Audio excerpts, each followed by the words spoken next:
do it, because our men are still on the ground. We have the men and the needed resources to take care of all these challenges. So they should not go ahead to do some of these things. They should put a stop to it, because when we get them, the law will really take its course.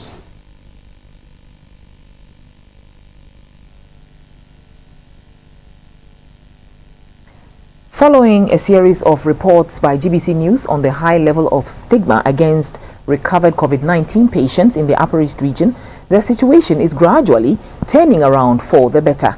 And the NCCE and the Regional COVID-19 Response Team is stepping up the campaign against such labeling, since it retards the progress of the fight against the virus. The first Upper East Regional COVID-19 patients, Madam Matilda Agamo, and her relatives are now enjoying a lot of empathy from the general public. Latest to join the fight and support recovered COVID-19 patients is Terra UB Relay, an international non-profit organization. Our Upper East Regional correspondent Samuel Ayama tells us more. The Ghana Health Service says stigmatizing COVID-19 patients remains a major problem. Patients who tested positive are ostracized or banished from their communities and in some instances place of work. The Upper East region has so far recorded 42 positive COVID-19 cases with 2 deaths. Out of the number, 24 COVID-19 patients have been treated and discharged. GBC News was the first media house in the Upper East region to have contacted Madame Matilda Agamu, the Upper East Regional first COVID-19 patient, when she was treated and discharged. Madame Matilda Agamu, who was then expecting a baby when she got infected, is currently a nursing mother. Her husband, Mr. Bernard Akumasi, got infected from his wife. Today, the couple is encouraged by their terrifying situation to fight for all victims who are being shunned by society. In many ways, they have endured a lot of negative treatment, even from friends. The couple ahead of them, but are determined to make a positive impact.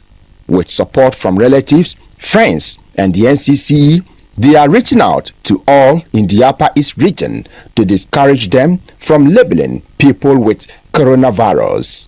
An international not-for-profit organization, Terra Buriele, has come to their aid and donated some food, non-food items, and 3,000 Ghana cedis following GBC News reports on their predicament. Madame Matilda Agamo said stigma against them and other COVID-recovered patients in the region has reduced significantly. And I want to thank the media for coming. Ever since we came out, the stigma was high, but now we are now okay. Because of what? When I gave birth, they realized that no, we have to stop so that I can be able to breastfeed my baby. Now the stigma is gone. I can't say it's 100% gone, but at least it's better than first. The acting general secretary of Terra Buriele organization, Habiba Ashuri Bono Al-Hassan, said the association heard about Madame Agamu's situation through GBC News and other media houses. She commended GBC News on its numerous reports about the fight against stigma of recovered COVID-19 patients in the region. Having heard the story, we decided to solicit funds from our members abroad, US to be precise. And they got us some good amount of money, and we have purchased a bag of millet, mineral water, baby diapers, oil, and among others. The authorities say stigma and discrimination derail all efforts to stop and contain the spread of the virus. It could lead to loss of underground cases as people would not be willing to come forward for testing or mandatory quarantine. The authorities are calling on all to show empathy towards persons who had the disease and their families, since the virus knows not color, class, or creed.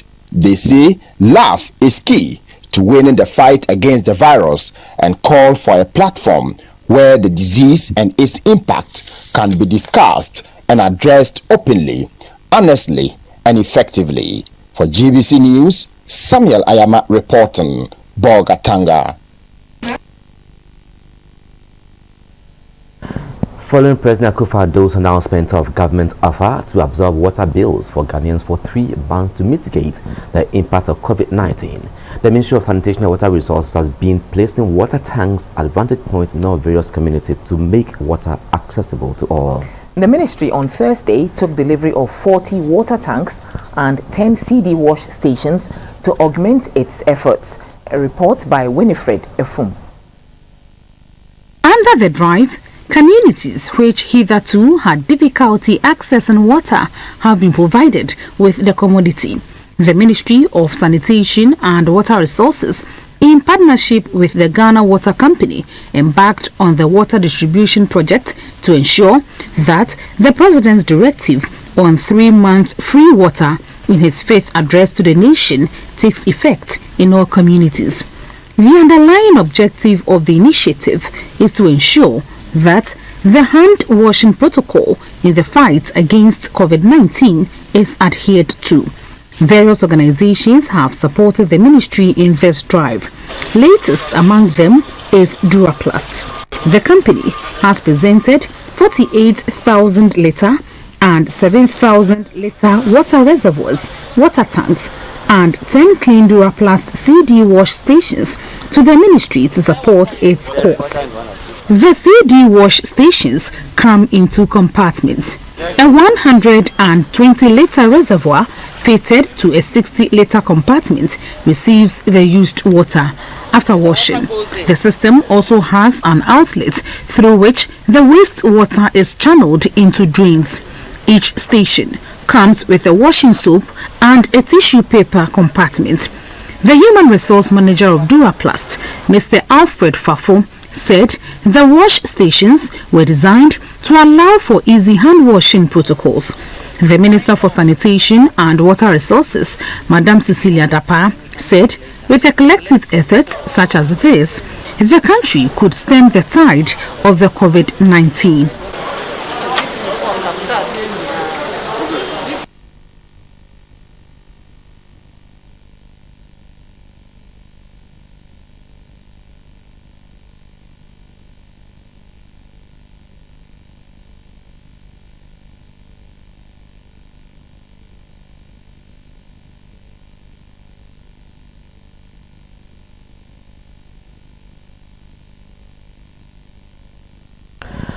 The Ghana Girl Guides Association has donated nose masks and cash to headquarters in Accra. The Ghana Girl Guides Association says it will distribute 5,000 nose masks and other PPE to various groups as part of the association's centenary celebration, which falls next year. The Chief Commissioner of the Ghana Girl Guides Association, Mrs. Zakia Abdul Wahab, told GBC News that the PPE will be distributed nationwide. She said some foreign nationals who came for exchange programs are unable to return home and appealed to institutions and corporate Ghana to support their cause. The Catholic Sisters Collaborative for Kayaye in Accra also donated an undisclosed amount to the headquarters.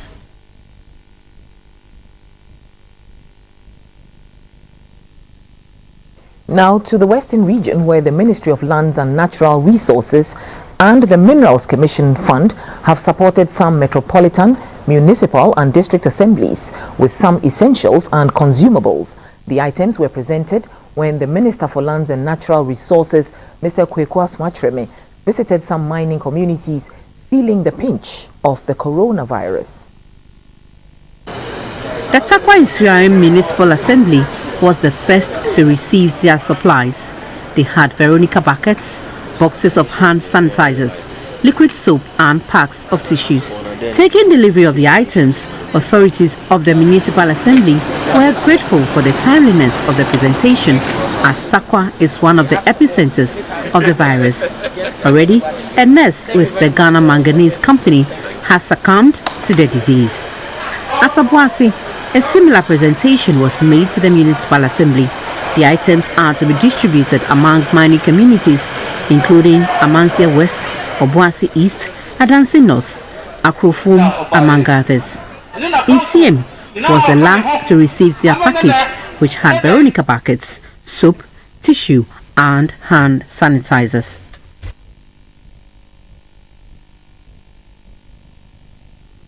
The Electoral Commission says it has successfully conducted a pilot exercise on the biometric voter registration system in all 16 regional capitals in the country. In a statement, the Acting Director of Public Affairs of the Commission, Mrs. Sylvia Ano, said the essence of the exercise was to evaluate the preparedness of the Commission for the upcoming voter registration exercise.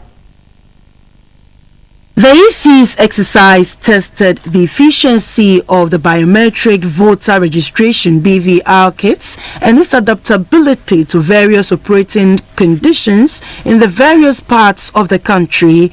It was also an opportunity to evaluate the various mitigation measures in place to prevent the spread of the COVID-19 disease during the exercise. Political party representatives were present at each of the centers to observe the exercise. According to the EC, the exercise went well at all the designated centers except in the Western region, where the BVR kit developed a fault on the second day, hence the suspension of the exercise there.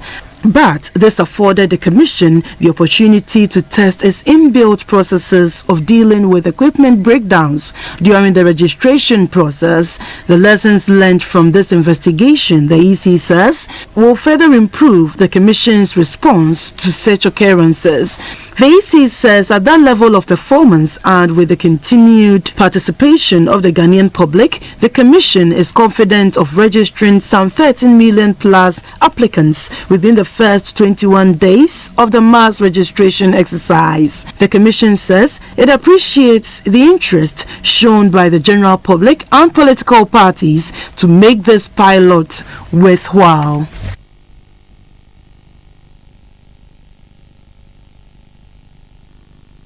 And on World Environment Day, the Minister for Environment, Science and Technology, Professor Kwabena Frimpong Boateng, said man's survival depends on the environment, making it a priority to collectively protect and safeguard it. He presented a statement on the floor of Parliament on Friday. Mr. Speaker, as a nation, we have to enhance our community and stakeholder engagements and collaborate with governments around the world to take action on critical environmental challenges facing the planet. The food we eat, the air we breathe, the water we drink, and the climate that makes our planet habitable all come from nature. Mr. Speaker, COVID-19 has taught us some lessons. These exceptional times have sent us a message that to care for ourselves, we must care for nature. Mr. Minister, I would like to draw attention to the Land Use and Spatial Planning Act of 2016, which was passed by this House, which has very elaborate provisions regarding spatial planning, because the question of biodiversity can largely be addressed by strict adherence to spatial planning.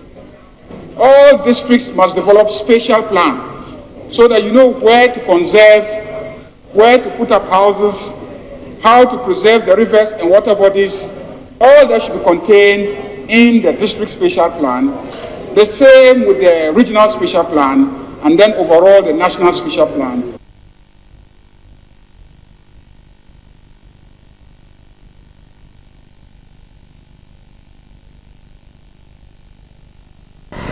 And the U.S. Ambassador to Ghana, Madam Stephanie Sullivan, the British High Commissioner, Mr. Ian Walker, Australian High Commissioner, Mr. Andrew Barnes, the head of EU delegation to Ghana, Madam Diana Konsia, and other foreign envoys planted trees to commemorate World Environment Day. Everybody, this is Stephanie Sullivan, the United States Ambassador to Ghana. As we celebrate World Environment Day today, June 5th, the planet and its people face exceptional times. More than ever, we are reminded that the most basic necessities of our human existence, the food we eat, the water we drink, and the air we breathe all come from nature. The lesson for us is clear. We must care for nature to care for ourselves.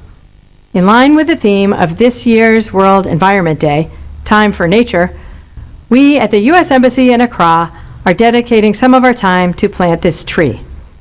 I encourage everyone who can to also take a few moments of your time for nature while observing necessary social distancing measures. Happy World Environment. Today is World Environment Day, and it's a great chance to remember the importance of our living environment and the world really in which we live and often take for granted. I think during COVID, arguably many of us have appreciated the surroundings of our neighbourhoods, of our homes, more than we perhaps often do. I've been lucky enough here to live in this beautiful garden, and I've enjoyed the fresh air and the trees that are around me. And I think we're going to plant this tree as a small token statement of making sure that we keep in building ways around issues around the world. These small steps, I hope, are part of a bigger symbolic statement about looking after the environment.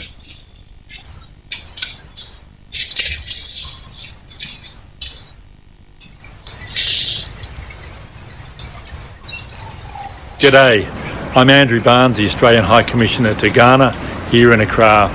On World Environment Day, I'm very pleased to be doing my bit to help the planet. I'm going to be planting this beautiful young flame tree here in the grounds of the High Commission. As we all know, trees are the lungs of the world, of the planet, and we need to do all we can to nurture them and do more to help them. So I'm going to be planting a tree now here, and I urge you all to get out and plant a tree as well for World Environment Day. Thank you.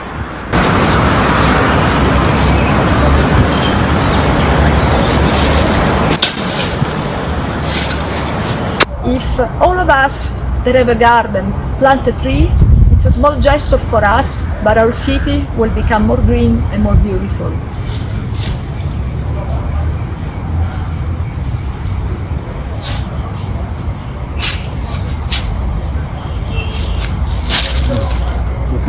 Okay. Can I move like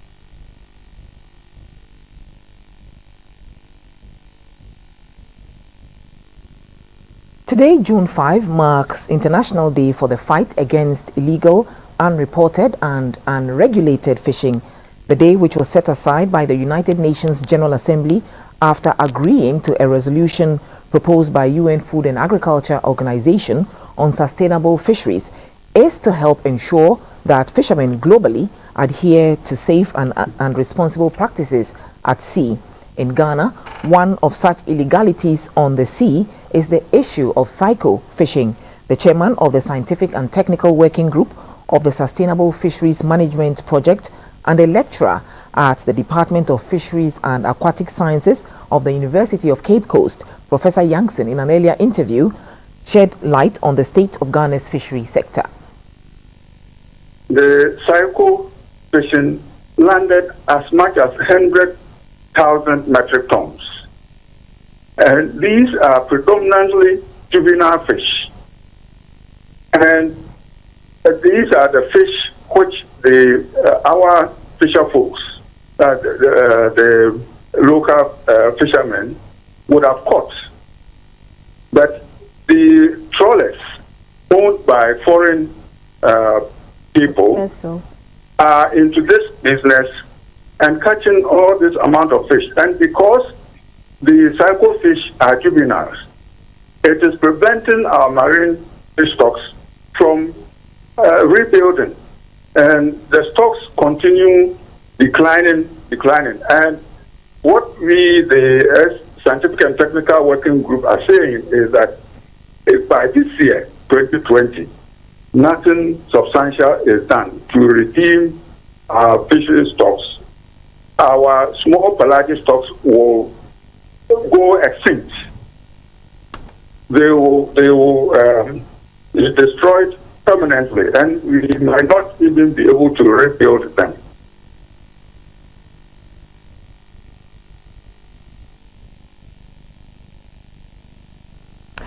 Reports say the economic value in medicinal properties of plants could increase 100-fold if the material is extracted and exported. The value addition is undertaken by the CSIR's Institute of Industrial Research and few companies that specialize in value addition to plant material. A report by Napoleon Atokito. The export market for plant material with medicinal properties keeps increasing, says scientists of CSIR Ghana. There was a challenge of how to compress botanical parts such as leaves, root and stem barks and seeds before export to European and Chinese markets where they are in high demand. These botanical parts used for pharmaceutical products and as nutrition supplements are usually degraded when exported in their raw state. The machinery in the background of a senior research scientist of the CSIR Institute of Industrial Research, Dr. William Owusu-Odro, is called the High-Rate Low-Temperature Extraction Plant, acquired with the help of the Export Development and Agricultural Investment Fund. It is the equipment used in reducing the bulk volume of plant material by extracting its medicinal properties for export. We work closely with a company called Bioresources International, and they add value to the plant parts, extract it, concentrate it, reduce the bulk volume of the material into small kilograms, which can be packaged well, refrigerated, and then sent to the European market for further refinery as a pharmaceutical product or as a nutrition supplement. Dr. William Owusu-Odro touches on the byproduct of the extraction process. His explanation once again affirms CSIR Ghana's trademark, the ability to turn waste material into usefulness. The concentrator takes away all the excess solvents in the mixture. So you come up with a concentrated liquor. The concentrated liquor could be dried further and then bottled and marketed. However, color and odor-giving substances that remain after the exercise are discarded. The value is no longer just a plant material stuff, but then it will come in a powdered crystalline material or in a liquid concentrated form, which sometimes can have a value of about 100 times of what you would have, and then also an extended shelf life. The mechanized procedure for extracting mineral from plant material arrives at a cleaner product in smaller quantities with a high export value. Napoleon Atukito reporting. And we're back in the Western region where ongoing work on the Way Bridge under construction at Apiminim is 80% complete.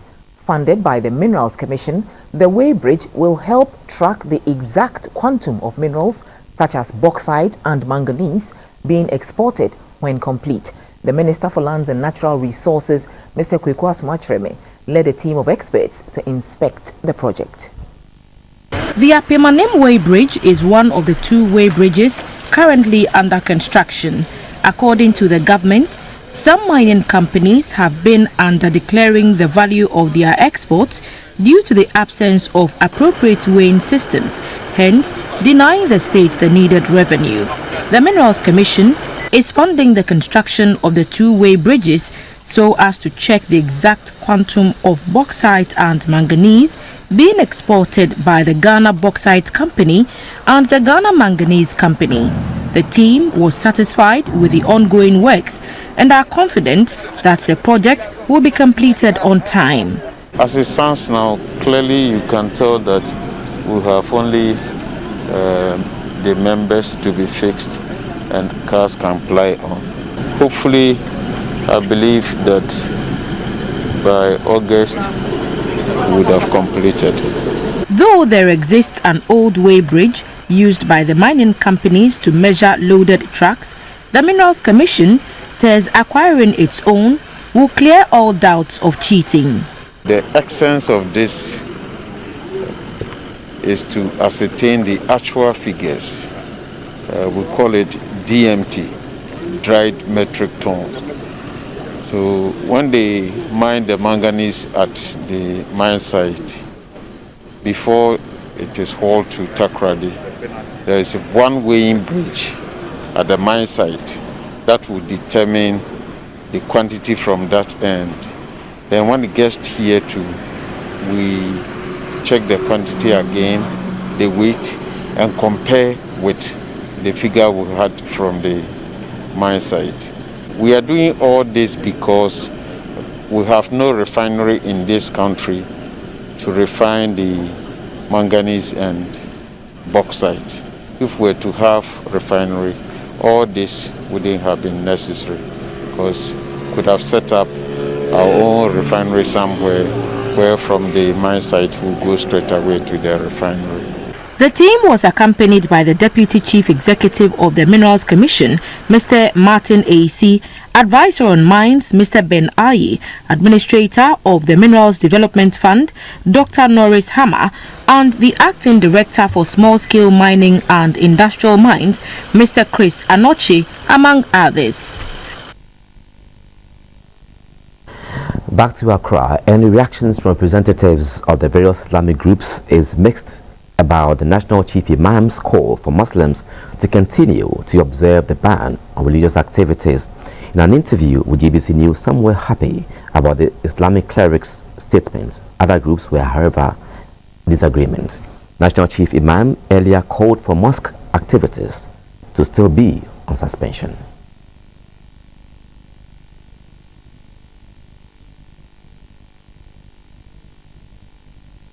Our way of worshiping is different from the Christians. So we don't distance.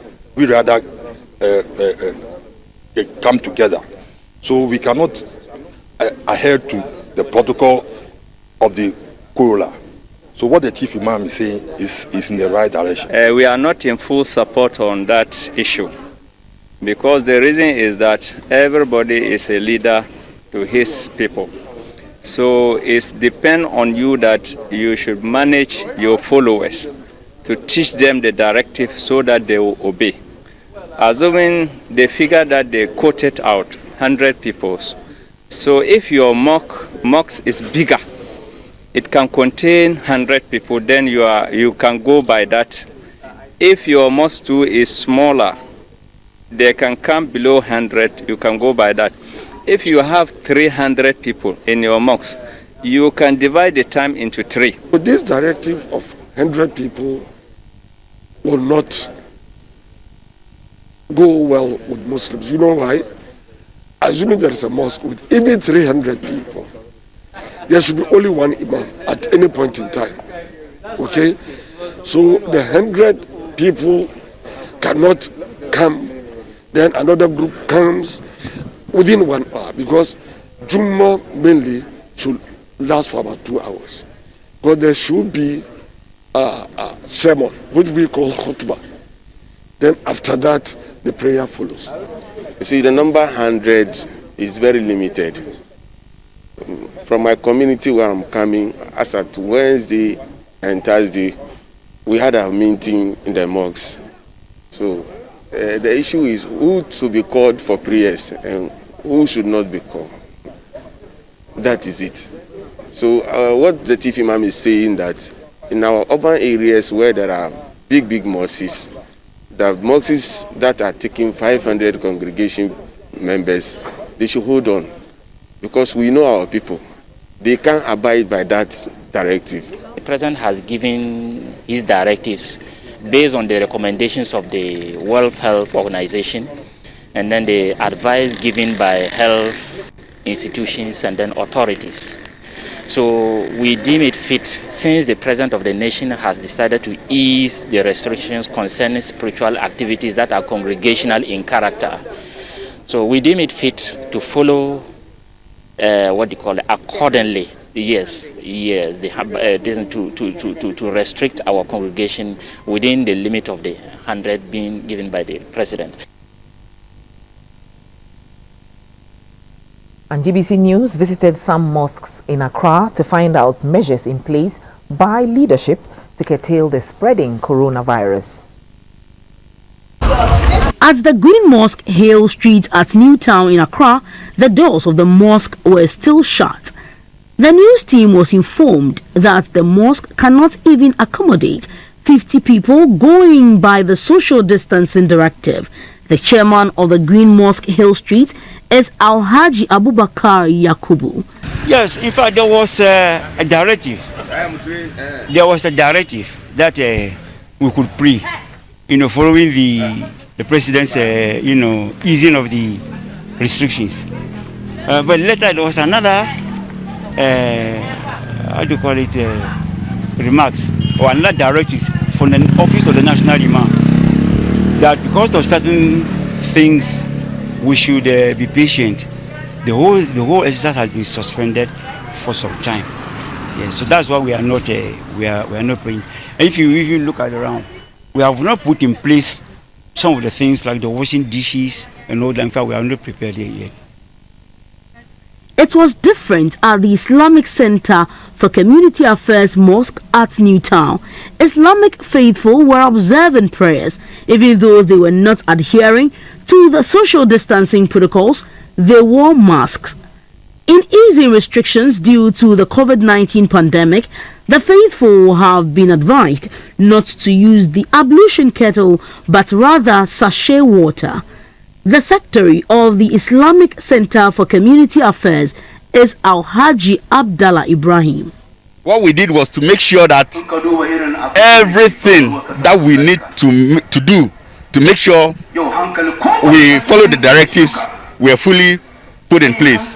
The first was to make sure we have the Veronica buckets with the soap. We also have a running tap that provides us water 24/7. Whoever comes to the mosque will have access to soap and water for ablution, for washing and ablution before entering the mosque.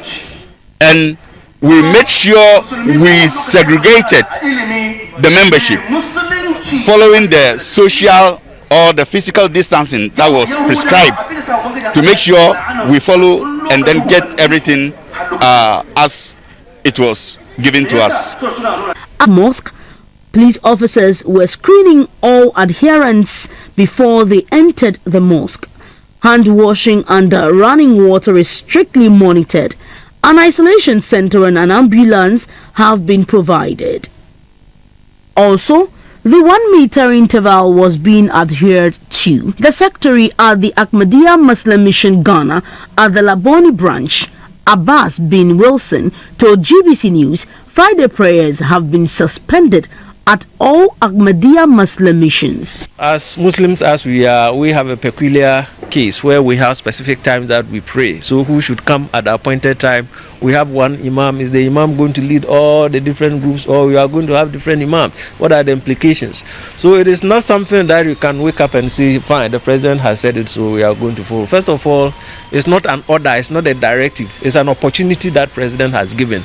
If you feel that you can implement it, you go ahead. But in our circumstance, we think that it needs to be well thought through. It has to be properly planned. It's not something that we can, start implementing right away. That is why. Back to the north, the excitement that greeted President Kufuor's announcement easing restrictions on religious and social gatherings has been cut short among Muslims in the northern region.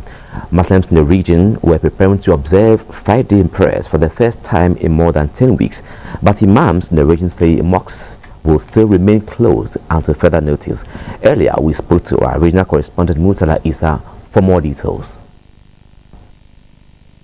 So we are inside the Al Bayt Mosque in Kobolmago, a suburb of Tamale. It is one of only 2 mosques in the Tamale metropolis who are observing Juma prayers today, according to the Imam of the Shia community who leads prayers here.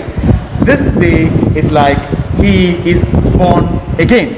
It is a refreshing moment for the Ahlul Bayt, and they have also indicated that they are observing all the necessary conditions.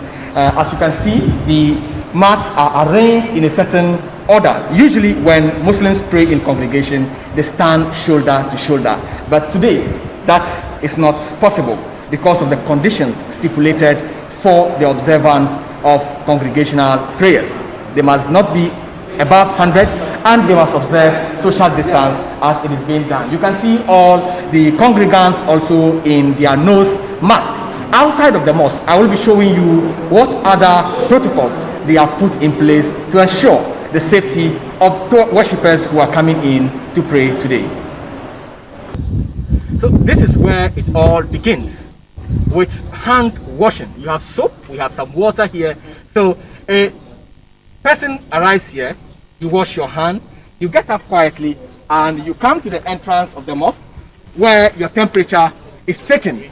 We also found out that they were taking records of every worshipper who comes here. So as you can see, the temperature of this worshipper is being taken. We want to find out from him how it feels like. You are coming to Juma prayers for the first time in over 10 weeks. Describe the feeling for us on Ghana television. As a matter of fact, it's joyous. We miss the mosque, and we miss each other. It's an opportunity given us to come back and connect with God. So for us, the Shia community, we feel if we can put all things in place, why can't we come together, put those things in place, and then worship God? This is one of only 2 mosques. Apart from the Ahlul Bayt Mosque in Tamale, we have also, I am told, that Sheikh Bayan is also observing Juma prayers. However, majority of Muslims, the Central Mosque, the Ambaria Muslim community are all not observing prayers because they have indicated that they are not able to observe the conditions that have been put in place vis-a-vis ensuring that only 100 people participate in the worship, ensuring social distance, registering and taking details of every worshipper as they arrive.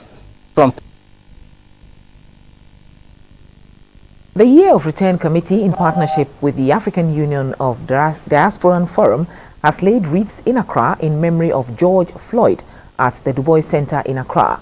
This follows a petition sent to the U.S. Embassy on the 1st of June, calling for the safety of members of the black community in the United States. 46-year-old black man George Floyd died in Minneapolis, Minnesota, after a white police officer knelt on his neck for almost 9 minutes as he lay handcuffed face down in the street. Wreaths were laid on behalf of the government of Ghana, the Diaspora Committee, and the Year of Return Committee in memory of George Floyd. The ceremony was attended by some religious heads, chiefs, and members from the diaspora. The Minister for Tourism, Mrs. Barbara Otinjesi, called on all Africans, both on the continent and in the diaspora, to take a cue from George Floyd's death and unite to ensure the growth and development of the continent. We are able to build Africa. We are not going to get respect anywhere that we are. And His Excellency the President, in declaring 2019 the Year of Return, demonstrated this fact that we need to come home and build Mother Africa to the level that other nations will give it respect. The Executive Director of Panafest, Rabbi Kohan, said it is important for the diasporan community to know that Ghana stands with them in this time of turmoil. The justice that we seek is a justice system that sees every human being equal before the face of the law. That is the justice that we seek. So it's not just about the law enforcement agents or about the police. It is about the systemic system that has supported racism through its institutions and supported that there is such thing as white right and black suffering. The wreath-laying ceremony follows a petition presented at the U.S. Embassy. It had a theme, Black Lives Matter.